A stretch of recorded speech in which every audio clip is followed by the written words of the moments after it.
Ils ne maîtrisent pas encore totalement le français, mais connaissent déjà par cœur les gestes du métier. Marta et Kuba Goszke sont polonais. Il y a 4 mois, ils ont quitté leur famille et leur pays pour venir travailler dans cette exploitation ostréicole.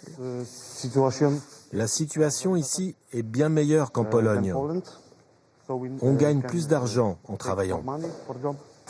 Tous les deux ont été embauchés en CDD pour 1 237 € net par mois, un salaire bien loin de celui auquel ils étaient habitués en Pologne. En Pologne, on est payé 415 € par mois pour un travail très dur. Ici, on gagne 3 fois plus d'argent et le travail est plus facile. Dans cette petite commune de Normandie, ils sont en tout une dizaine de Polonais à travailler pour des ostréiculteurs.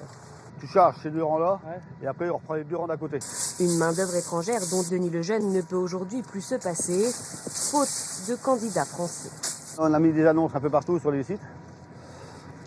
Et puis on a dû avoir 4 ou 5 réponses, dont 3 personnes se sont présentées. Des profils trop rares et pas toujours assez qualifiés. Résultat, sur ces 8 employés, 3 sont polonais. Leurs conditions d'embauche sont les mêmes que celles des Français.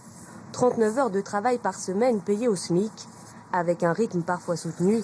Ce jour-là, il faut poser 1000 poches à huîtres de 10 kilos en moins de 2 heures. C'est pas un peu difficile comme travail?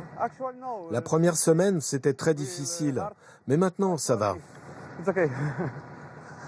Côté français, l'embauche de travailleurs étrangers est vécue comme une fatalité. Malheureusement, pour les entreprises, c'est le seul moyen pour continuer à se développer et à prospérer dans le temps.